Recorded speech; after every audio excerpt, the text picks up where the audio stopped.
So if I could only choose 5 exercises to build my physique. Now I don't know why that would ever be the situation, but hypothetically, let's just say that's the case. I'd have to select 5 exercises that would get the most bang for your buck. If you're wondering why I'm doing this video, it's literally just because I don't fancy doing another full day of eating today. A bit of variation is always good, and it's been a little while since I did any kind of informative training content, so let's do it. So we need a chest movement because quite frankly, I think it's the most enjoyable muscle group to train, and probably in your top 5 goals within life is to get a big juicy pair of pectorals. So that is going to be the first exercise, some kind of chest pressing movement. Now when selecting a chest pressing movement, I'd actually opt for something in a slight incline position. One reason is because I think it's going to reduce risk of injury, because it's going to reduce the chances of your shoulder internally rotating. Also, an incline position is going to be disadvantageous to lifting the most amount of weight possible, and also again that's going to reduce the chances of injuries. So from a safety point of view, it makes sense. And in terms of the actual musculature we're going to be targeting or biasing, we're obviously going to be hitting the pec, the whole pec, but a slight more emphasis on the clavicular tissue of the chest, which is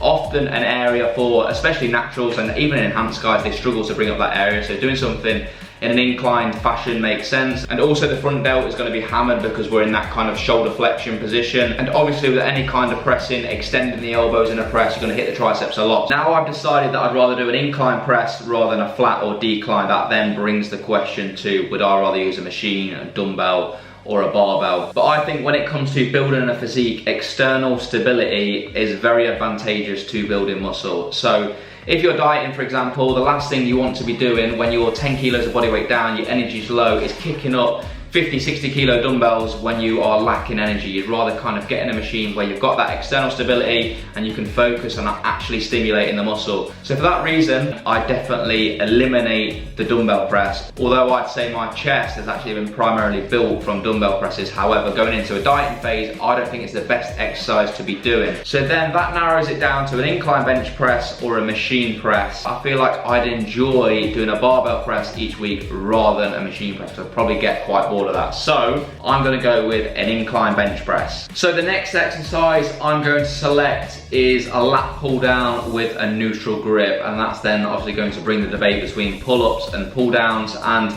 in my opinion, if I had to choose one or the other, I'd actually go with a pull down for a couple of reasons. So the first reason I'd favour the pull down is because we can standardise our form a little bit better, and I feel like it's easier to keep the tension on the lats rather than just moving, you know, yourself in this case from A to B with a pull up. Also with pull downs, I find it easier to produce more force because we've got that external stability component again with the pad just above your knee, so you're able to lock in more, producing more force and therefore more mechanical tension to the lats in this case. And another thing that I think is going to work a lot better with pull downs in comparison to pull ups is just that you're able to use more intensifying techniques. For example, drop sets will be a little bit easier to do, rest pause sets will be a little bit easier. Also with the pull down, I feel like we can exhaust the lats a little bit better because we're able to tax the lats in a lengthened range by doing partial reps a lot easier. Also, another thing to point out is that we can manipulate what muscles we actually target a little bit better with the pull down. For example, we could, you know, hyperextend, lean back a little bit, have our elbows driving a little bit higher and wider to hit more of the upper back rather than coming down for the lats. So, you know, don't get me wrong, I'm not saying the pull-ups are a bad exercise. I think it's a very good exercise, but I feel like the pull down is a little bit more versatile and there's a few more things you can do. Now the third exercise I'm going to go with is a hip hinge variation, and I feel like if you want that thick back, you know, the thick erectors,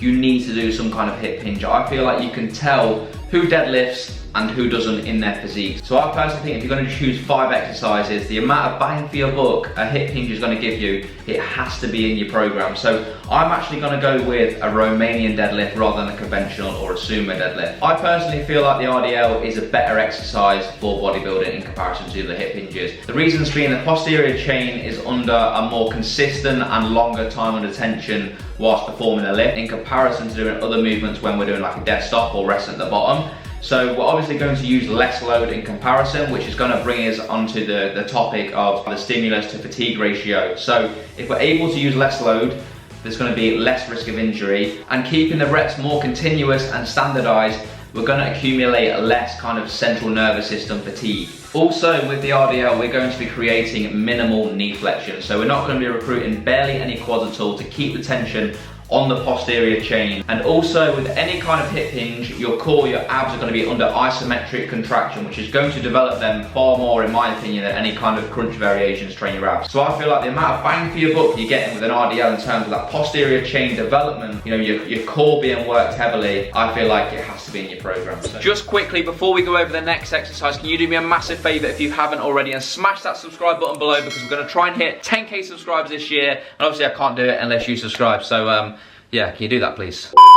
Now we need to select an exercise for our legs, because the quads, we're not missing them. They're one of my favourite muscle groups to train as well. So if I had to pick one movement, it was a toss-up between a pendulum squat and a hack squat. I personally feel like the barbell squats is one of the most overrated exercises out there. Now, I'm not saying it's bad, but in my experience with training myself, training other clients, I feel like a lot of people aren't mechanically suited for the barbell squat, and they're not actually able to lengthen the quads, sit deep enough in the squat. And if you're not getting the quads in the lengthened range within a squat, you're leaving so many gains on the table. And also, I feel like for me, when I was doing barbell squats, I could load up the bar really heavy with decent form, but I was getting like a bit of a lower back pump and stuff, and my quads are still ready to go. For me, barbell squats are completely out the equation, and like I said, it's between a pendulum squat and a hack squat. Obviously, both machines are creating a stable environment, which is going to be good in terms of producing a lot of force, so we can deliver a lot of mechanical tension to the quads. I feel like on average, most people would benefit more from a pendulum squat. The reason being, no matter how immobile you are, you will be able to fully lengthen the quads. Whereas with the hack squat, I still feel like people can struggle to get low enough in the squat. Also, another thing to consider is the resistance profile of both machines. So with the pendulum squat, it's a little bit more consistent,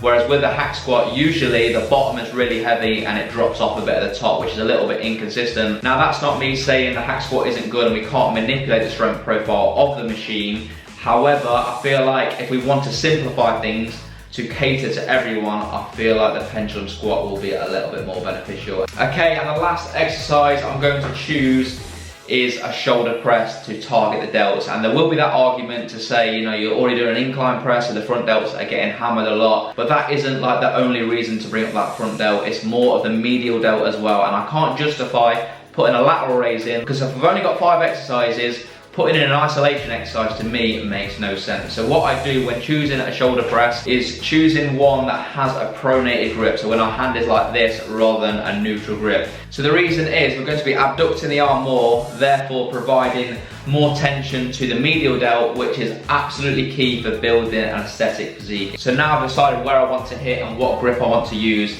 It's then deciding on what equipment I want to use. So what I'd actually choose is a shoulder press machine. There's 2 main reasons for me. The first one being we're able to arch to create more stability. So not just are we able to target the shoulders, but also the clavicular tissue in the chest. And also the second reason, I feel like the progression model with a machine press is superior to a free weight press. For example, have you ever added 2.5 kilos to the bar on an overhead press? It feels like you've literally added the world to the bar. You know, if you think about 2.5 kilos as a percentage of the total load on the bar on the overhead press, it's going to be far greater than as if you was going to add 2.5 kilos onto a machine press on a shoulder press if you've got, say, 140 kilos on the machine. So I feel like the progression model is going to be better because you're going to be able to consistently give your body a reason for it to grow by consistently adding load to the machine, getting stronger over time. Now, I want to quickly mention the overhead press because I don't want to give that a bad rap, because it is a very good exercise. Because if you see someone with a strong overhead press, I guarantee their shoulders are jacked and their upper back is also gonna look pretty sick. And the reason being, the scapula is always elevating and depressing, whereas with a shoulder press machine, it's not elevating. So the guy that's got a strong overhead press, their upper back, their traps are usually gonna look really good. So there is that to consider. But to be honest, my goal isn't to have massive kind of trap to get that bodybuilding physique. So you've kind of got to determine what your goals are in terms of the look you're going after.